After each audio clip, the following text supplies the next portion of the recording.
एक बार बाबा नानक सत्संग कर रहे थे।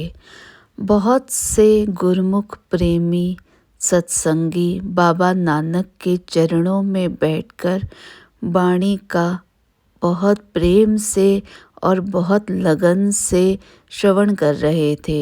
बाबा नानक ने परमात्मा से एकाकार होने के अनेक साधन सत्संगियों और प्रेमियों को बताए। कितने ही आत्माओं को परमात्मा से मिलाने के लिए बाबा नानक ने अनेक प्रकार के उदाहरण भी दिए। जब सत्संग पूरा हुआ तो बाबा नानक ने हर किसी सत्संगी और प्रेमी से कहा कि आप सब कुछ चाहते हैं तो मांगिए। इस प्रकार एक एक से पूछा गया कि आप क्या चाहते हो। किसी ने समाधि लगाने के विषय में विनय की कि बाबा नानक हमें बताइए कि हम समाधि कैसे लगाया करें, कैसे अपनी आत्मा को परमात्मा से एकाकार करें, कैसे इस झूठे जगत की वासनाओं से निकलकर परमात्मा की सच्ची दरगाह के भागी बने, कैसे परमात्मा के स्वरूप के दर्शन करें। किसी ने शब्द सुनने की इच्छा प्रकट करी, किसी ने कीर्तन की चाहना प्रकट करी, किसी ने बाबा नानक से सत्संग के अनेक गुप्त रहस्यों को बताने का आग्रह किया। इस प्रकार क्रम से सबने अपनी अपनी इच्छा व्यक्त की।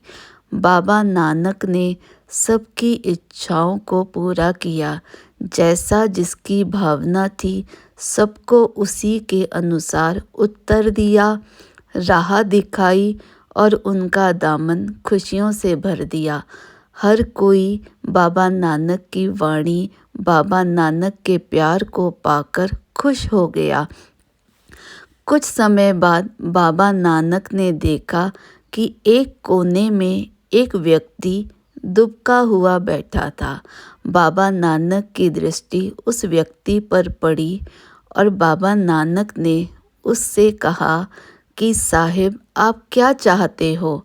आपने कोई मांग नहीं बताई, आपने कुछ मांगा नहीं। आपको क्या किसी चीज़ की इच्छा नहीं है? क्या आप किसी चीज़ को पाना नहीं चाहते?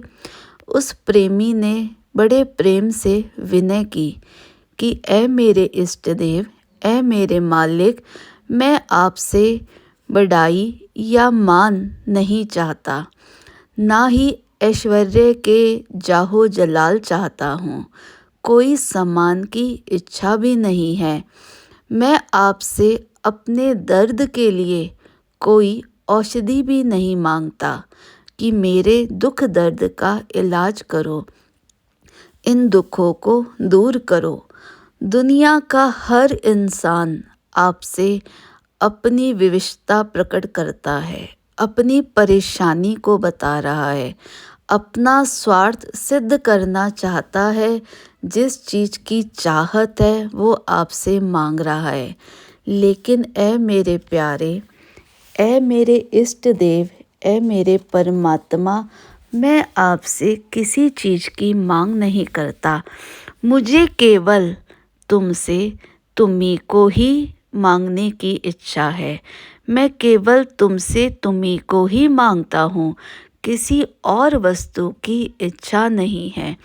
यह सुनकर बाबा नानक मुस्कुराए। उनकी आँखों में एक तेज आया जिसके दर्शन कर वो आदमी खुशी से नाचने लगा, खुशी में झूम गया। उसने ईश्वर के साक्षात रूप के दर्शन करे। तब बाबा नानक, जो सच्चा प्रेमी होता है उसे दुनिया की किसी वस्तु का लालच नहीं होता, दुनिया के किसी पदार्थ को इकट्ठा करने की हुड़क नहीं होती, चाह नहीं होती। वो शांत होकर परमात्मा की भजन भक्ति में लगा रहता है, क्योंकि जिसने ईश्वर से मांग लिया मालिक को मालिक से ही मांग लिया तो उसके पास किस चीज़ की कमी रह गई। जब परमात्मा ही अपना बन गया तो उनकी दासियाँ रिद्धियाँ सिद्धियाँ भी उनके साथ हमारी बन जाती हैं।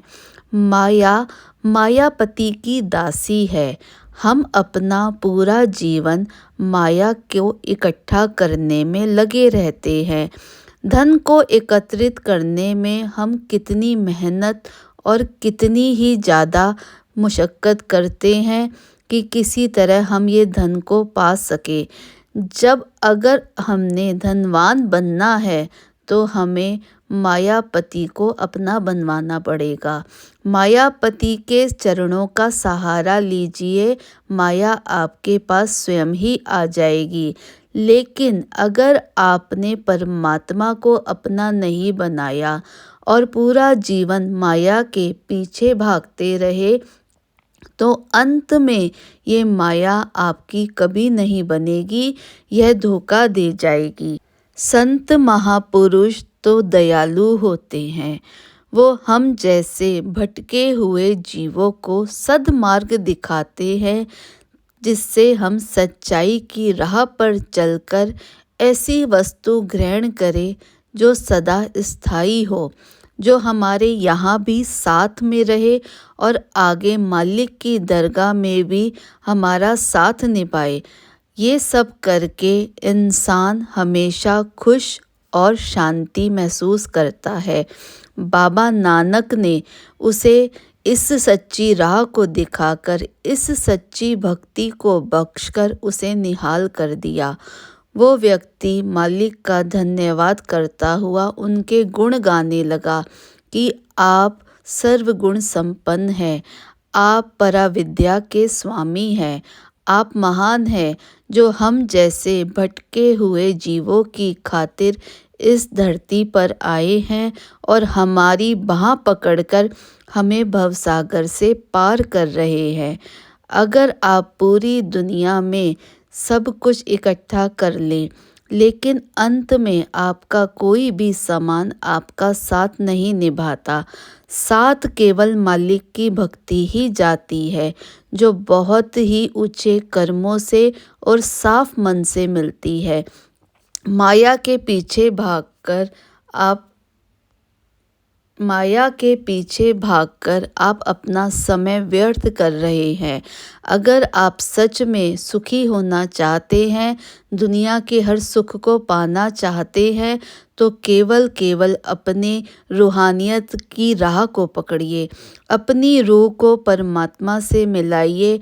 आपको अनंत खुशी और अनंत सुख मिलेगा, जो आप यहाँ पर भी व्यतीत करेंगे और मालिक की दरगाह में भी मुख उज्ज्वल करेंगे।